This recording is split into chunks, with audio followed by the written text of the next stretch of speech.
અહીંથી બતાવતું જ નથી, પણ હું તોય તમને બતાવી દઉં. અહીં પણ કાંઈ બતાવતું જ નથી. જો ગિરનાર પર્વત પણ નથી બતાવતો. તો કેમ છો મિત્રો, મજામાં ને? તો જૂનાગઢને હું 2 પાર્ટ બનાવવાનો છું.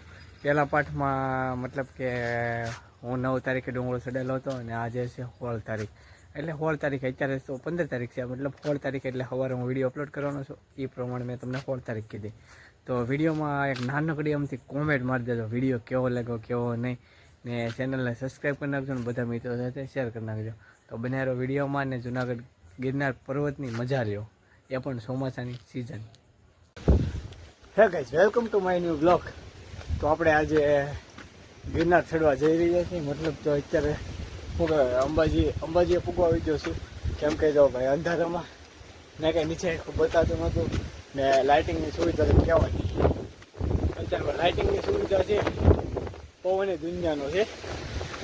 અંબાજીએ પૂગવા છે એવો પવન.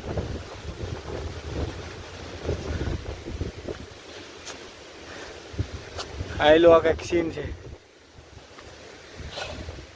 એકલા વાદળા છે. તો આપણે અંબાજીએ પૂગવા થઈ ગયા છીએ. સવારના 6 વાગ્યા. સવારે નાથી રૂમેલી ભવનાથની 4 વાગે નીકળ્યા.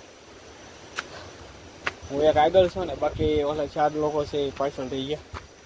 અને અત્યારે મારે થોડીક રેસ્ટની જરૂર, મતલબ ખોરાકવાની જરૂર છે. કેમ કે નાથી જ્યારથી હું ચડ્યો ને ત્યારથી ખાલી 2 જ ખોરાક હતા. અંબાજીએ પૂગવા થઈ ગયો છું. 100 થી 150 સીડી જ બાકી છે અંબાજીએ પૂગવા માટે. તો થોડોક રેસ્ટ કરી લઈ. નાહેલું વાતાવરણ જો એ થોડોક સૂર્યોદય, લગભગ સૂર્યોદય નહીં થાય આવું નવું વાતાવરણ છે. પણ જુઓ તમે ખાલી કેમેરામાં આડો ઝાકર આવી ગયો. પાહેલો હું નજીક ગઈ છે ને તો દેખાય, બાકી નહીં દેખાય. બનાવેલો વિડીયોમાં ચેનલને સબસ્ક્રાઈબ કરી છે ને તમારા બધા મિત્રો સાથે શેર કરી દો. ફાઇનલી ગાઈસ તો પહોંચી ગયા આપણે અંબાજીએ. અહીં પણ કાંઈ બતાતું જ નથી. જો ગિરનાર પર્વત પણ નથી બતાવતો.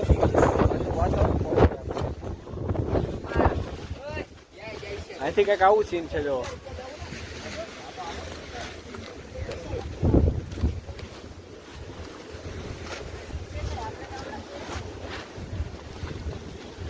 કઈ બતાતું નથી. અહીંયા બસોડો ગિરનારનો પર્વત પણ નથી.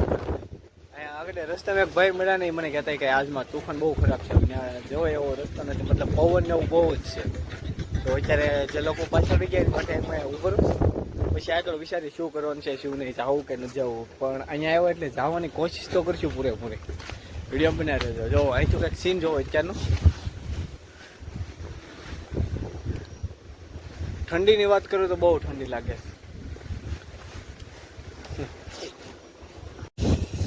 તો ભાઈ અંબાજીની નીચે જ મતલબ અહીંથી ડાયરેક્ટ નીચે દાદરા આવે. નાથી અમે ઉતર્યા છીએ નાસ્તો કરવા. તો આ જો અમારે આખી તે અહીંયા ઠંડી દુનિયાને લાગે. કેમ કે પોરો ખાતે ને પછી ગરમી છે એટલે એ કારણે ઠંડી બહુ લાગે. એટલે રેનકોટ પહેરવા પડ્યા ને ધીરો ધીરો ઝાકર પણ ચાલુ છે. જો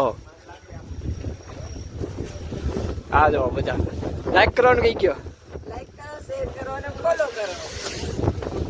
તો જઈ ગુરુ દત્તાત્રેય અહીંથી બતાવતું જ નથી, પણ હું તોય તમને બતાવી દઉં.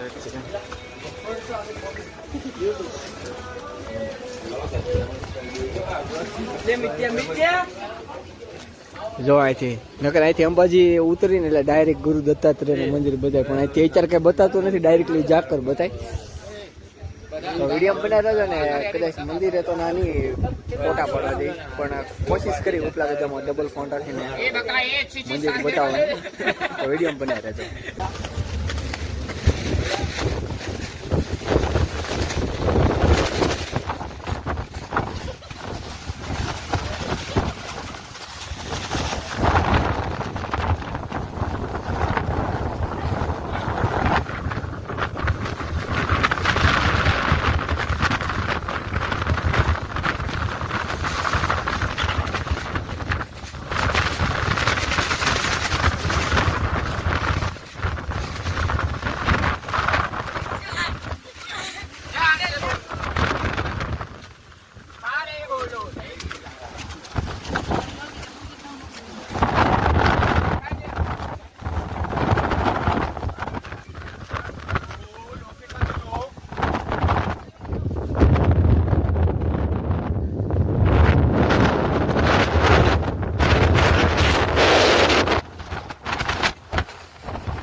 આજનું વાતાવરણ બહુ ખરાબ છે, એટલે બહુ મતલબ બહુ. કાલ જે અમે રીલ જોઈ ને ઇન્સ્ટાગ્રામમાં 8 તારીખની, એની કરતા આજ બહુ વાતાવરણ ખરાબ છે.